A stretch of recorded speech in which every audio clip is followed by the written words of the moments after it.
Bonjour à tous, on se retrouve pour une nouvelle vidéo et aujourd'hui, comme tu l'as vu dans le titre, on va parler du permis bateau.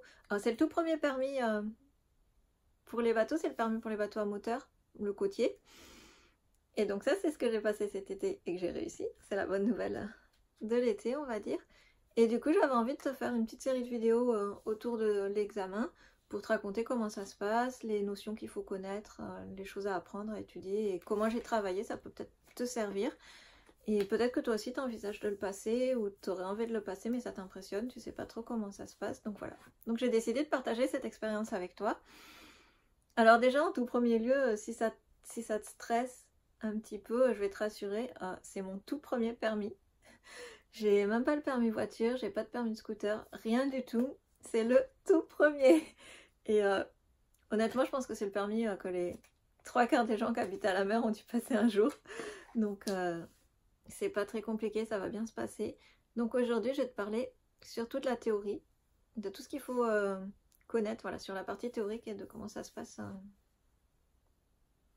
toute cette phase-là d'apprentissage. Donc moi, ça s'est passé, moi, pour tout le monde, hein, il y a 5 heures à faire, je crois que c'est 5 heures, une journée ou 5 heures à peu près, au bateau école qu'il faut faire. Donc tu t'inscris dans un bateau école, c'est comme une auto-école, mais pour les bateaux. Et alors moi c'était sur une journée, après peut-être que dans certains bateaux écoles ils font 2 heures par-ci, 2 heures par-là, je sais pas comment ça se passe pour les autres, mais moi c'était sur toute la journée, du coup on arrivait le matin, on voyait des petites vidéos qui nous expliquaient le code de navigation, et après on a fait une pause pour manger, et après l'après-midi on a fait pas mal d'exercices, tous ensemble avec les autres élèves. Et voilà, je vais te montrer du coup... Mais du coup, je sais pas comment ça se passe dans les autres bateaux écoles. Nous, notre moniteur de bateau école, le commandant, nous a résumé en fait toutes les notions qu'il faut savoir sur 3 polycopiés. Tu vois un petit aperçu. Sur 3 polycopiés, et après on avait 40 pages de tests d'exercices qu'il nous a donné. Du coup, comme tu le vois sur les petits polycopiés comme ça, c'est quand même assez visuel les notions à apprendre. Donc ça s'apprend très bien. Je te montre un petit peu comme ça. Voilà. Je vais te montrer avec un livre les notions au fur et à mesure qu'on va en parler. Et donc voilà, donc je vais te commencer à te résumer un petit peu les notions que tu vas apprendre. Donc, en premier lieu, la première chose que tu apprends, c'est ça, c'est le balisage.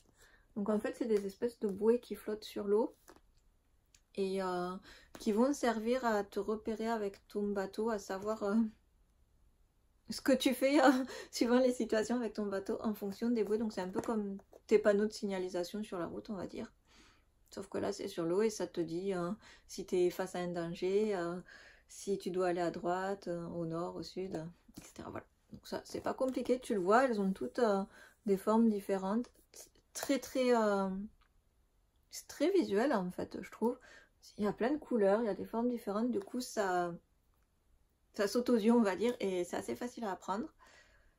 Après, évidemment, après les balises, tu vas avoir tout ce qui va être feu de nuit. Je regarde en même temps s'il n'y a pas des illustrations pour te montrer dans le livre. Non, il n'y a pas. Parce que, évidemment, ton bateau, c'est bien de savoir ce que tu fais dans la journée avec. Mais la nuit, il faut savoir aussi se repérer et où aller et comment agir. Donc, en fait, chaque balise a... des feux de signalisation clignotent la nuit, ont une couleur différente suivant les balises, donc tu apprends tout ça. Et évidemment, il n'y a pas que les balises qu'il faut savoir interpréter la nuit, il y a aussi les bateaux, donc chaque bateau suivant le type de bateau que c'est, suivant l'état du bateau, si c'est un bateau en difficulté ou autre, va afficher voilà, des feux de nuit différents. Ça te permet de savoir ce qui se passe sur l'eau quand tu croises un navire, de savoir qui a la priorité, qu'est-ce que tu fais toi avec ton bateau, de quel côté du navire que tu as en face tu vas passer, enfin voilà. Ça t'explique un petit peu tout ça, donc il faut apprendre tout ça. Et voilà, là tu vois les feux, toutes les cas de figure des feux de bateau que tu peux croiser, et ça c'est leur équivalent pour la journée, parce que évidemment c'est pareil de jour, il faut savoir ce que tu fais face à un bateau qui va être handicapé, face à un navire qui a la priorité. Une autre chose que tu apprends, je sais plus parler français, ça va être tous les signaux sonores, parce que du coup, pour te repérer, que ça soit dans la brume ou par mauvais temps, ou des fois même la nuit, ou même dans la journée, des fois quand tu sais pas trop ce que fait un bateau, voilà. On peut communiquer par signaux sonores, donc tu apprends pareil. Alors, on les représente en fait comme ça avec des petits dessins. Du coup, tu vois, ça t'aide aussi à apprendre. Et les pavillons, les petits drapeaux, t'en as que 3, 4, 5, je crois, 5 à connaître.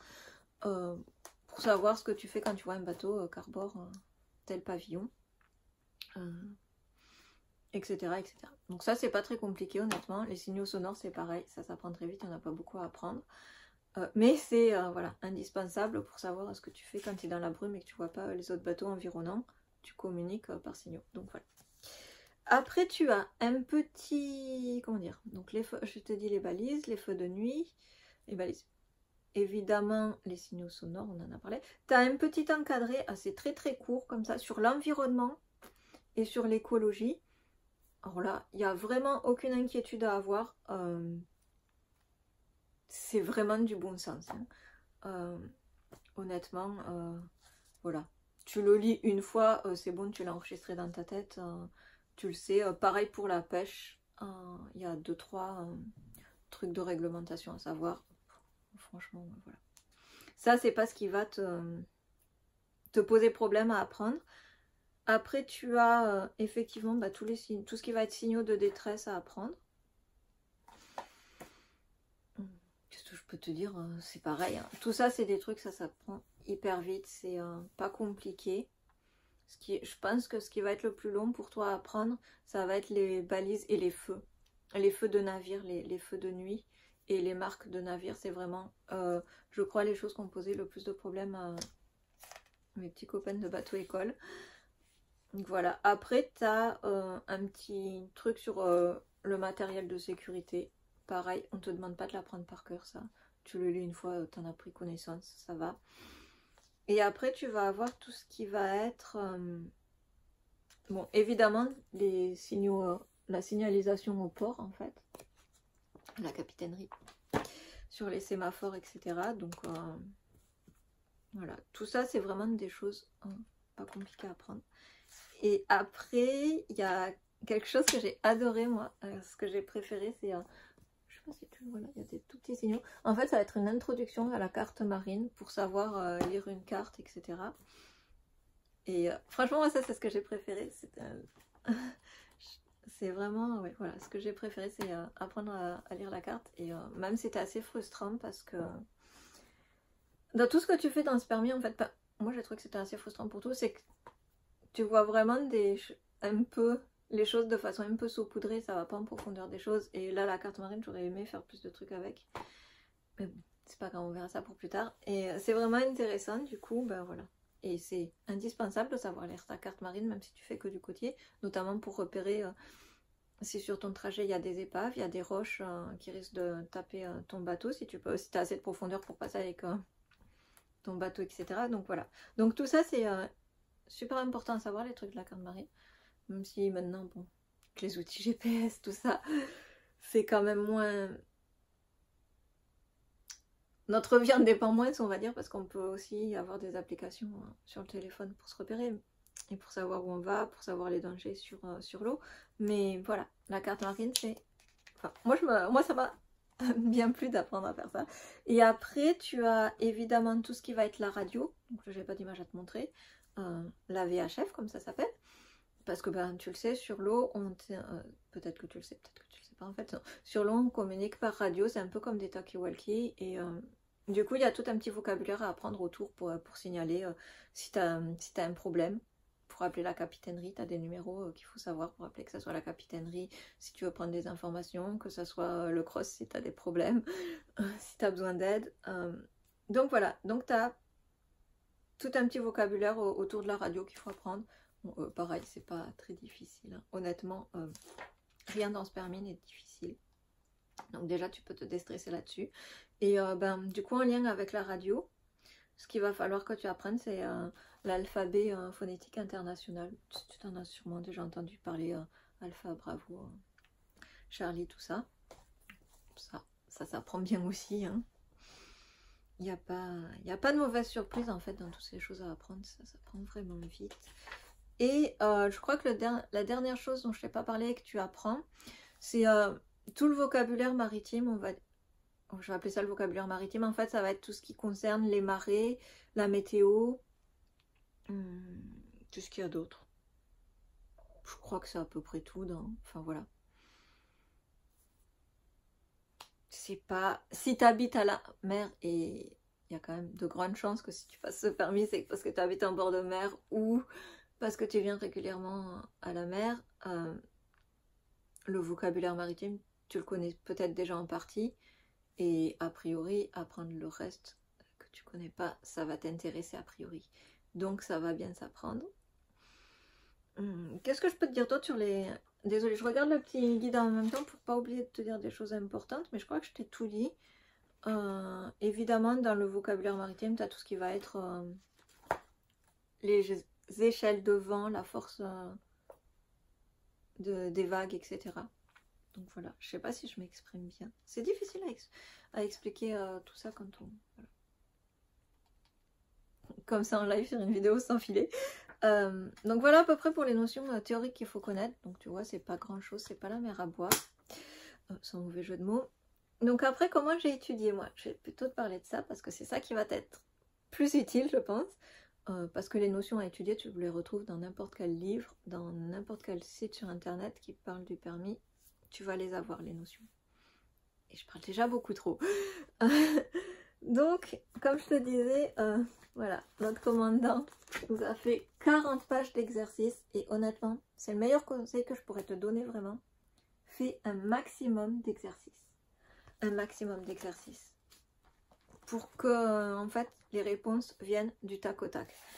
Et ce que je te conseille de faire, donc les tests en général se comportent comme l'examen que tu passeras pour valider tes connaissances. C'est 30 questions. Et sur 30 questions, tu peux faire que 5 fautes. Donc, le conseil que je peux te donner quand tu passes ces espèces de tests, que ça soit comme ça, que ce soit par internet, sur une application ou sur les petits livres, réponds aux 30 questions d'un coup. Ne fais pas question 1, je regarde la réponse. Question 2, je regarde si j'ai juste. Réponds aux 30 questions d'un coup. Et après, tu corriges les 30 questions d'un coup. Si tu as des fautes, tu refais ce même test. Tu passes pas un autre test, tu refais celui-là. Je vais t'expliquer pourquoi. Ça te permet, d'une part, de bien ancrer les réponses où tu as eu juste, mais surtout, tu corriges, en passant la deuxième fois le test, les réponses où tu as eu faux. Normalement, tu devrais, cette fois, pas faire de fautes. Et tu fais ça tant que tu refais des fautes au test. En fait, c'est pour éviter que ton cerveau enregistre des réponses fausses aux questions. Donc voilà. Et honnêtement, c'est ce que j'ai fait et ça marche bien. Tu le fais 2 fois, au bout de 2 fois, tu connais la bonne réponse et tu te fais plus avoir. Quelque chose que je peux te dire aussi, je t'en reparlerai sur la vidéo pour passer l'examen. Prends bien le temps de lire les questions parce que souvent la question n'est pas difficile en soi, mais on va rajouter autour de la question tout un tas de vocabulaire, de trucs qui vont rendre la question un peu plus nébuleuse pour t'embrouiller et pour te faire te tromper. Donc, prends bien le temps de lire chaque mot avec attention parce que ça induit la façon dont tu réponds. Donc, des fois, on va te dire, par exemple, je vois cette balise en face de moi, est-ce que je viens à gauche ou je vais à droite? Et entre je viens et je vais, des fois, voilà, je vais te montrer, voilà. Je viens ou je laisse, voilà. Là, à ne pas se tromper. C'est ça. Je viens, je vais, je laisse. Donc toi, tu peux te dire, ah tiens, cette balise, je la connais. Il faut passer à gauche. Oui, mais attention. Si tu passes à gauche, tu laisses ta balise à droite. Et ça, souvent, tu peux te tromper si tu lis vite la question, en fait. Et que tu dis, ah tiens, une balise machin, je la connais, je fais tel truc. En général, c'est là qu'on se plante quand on lit trop vite. Et voilà, qu'on se fait avoir sur le vocabulaire. Donc là, c'est vraiment une question d'attention. Et en fait, c'est ça qui va te faire perdre le plus de points, souvent, plus que les connaissances, parce qu'il n'y a rien de très difficile à apprendre. Mais c'est vraiment de bien lire les questions pour répondre comme il faut, parce que souvent, voilà. Est-ce que tu viens? Est-ce que tu laisses? Est-ce que tu vas? Voilà.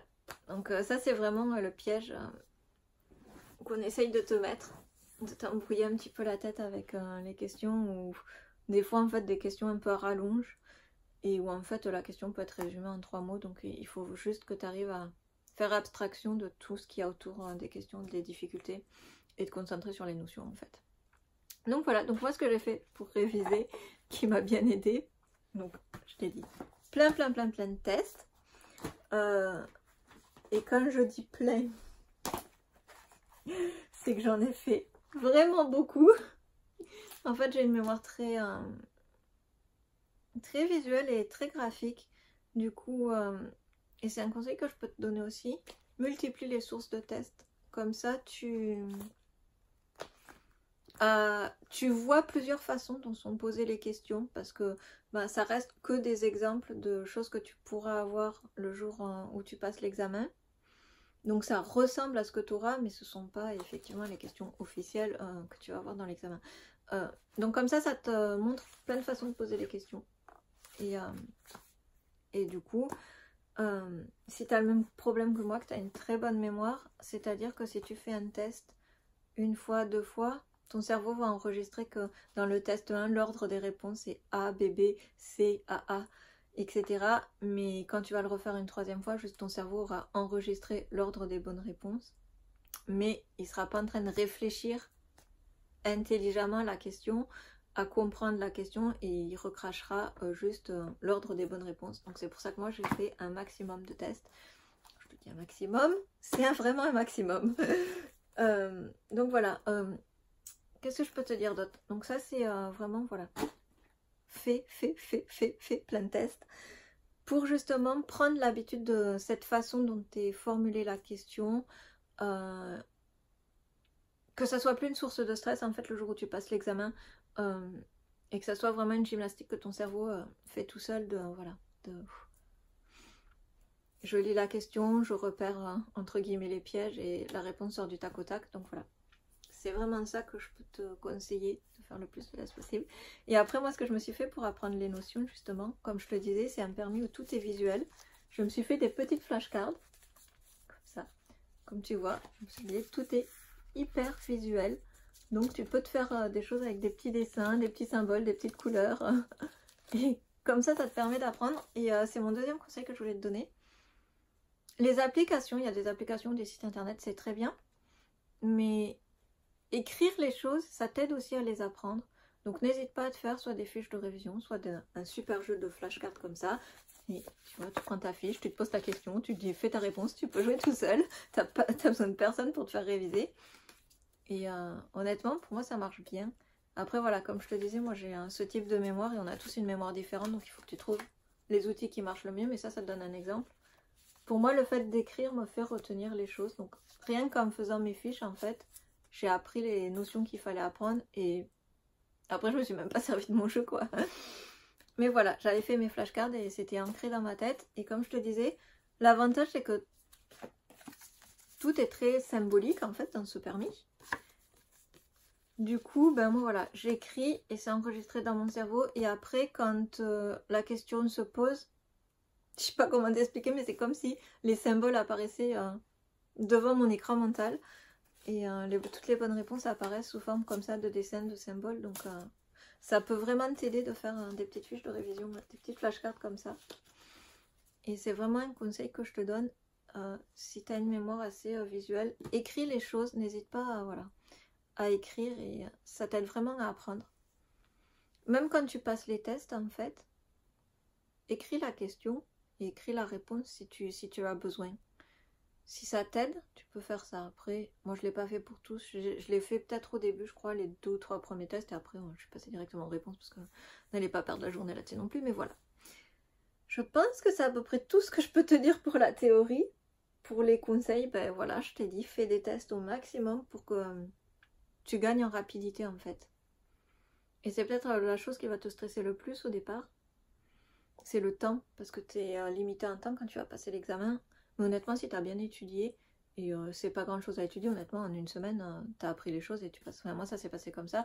Je me suis inscrite et la semaine d'après, je passais l'examen. Donc et je l'ai eu donc du premier coup, donc pas de souci là-dessus, c'est pas des bouquins énormes à apprendre. Et justement aussi, ne te bloque pas trop sur le bouquin ou sur les bouquins qu'on te donnera au bateau école. Je te dis, nous on n'a même pas eu de bouquin en fait, on nous a résumé le cours sur des polycopiés et les bouquins personnellement je les ai lus après.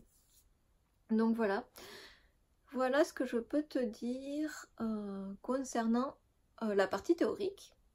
Et puis si tu as des questions là-dessus, tu peux me dire en commentaire. Si tu as besoin d'aide pour que je te fasse réviser, tu me contactes aussi, je pourrais te faire des cours particuliers par Skype pour te faire apprendre tes trucs de permis si tu n'y arrives pas. Parce que honnêtement, c'est pas compliqué, il suffit juste d'avoir quelques bons moyens mémotechniques et ça passe tout seul. Donc à la limite, n'hésite pas à me contacter si tu as besoin d'aide pour apprendre ton permis. Je te ferai apprendre tout ça avec des super flashcards et des super moyens mémotechniques. Et puis on se retrouve très très vite pour la suite des vidéos sur le permis et on va parler de l'examen et de comment se passe l'examen. À bientôt!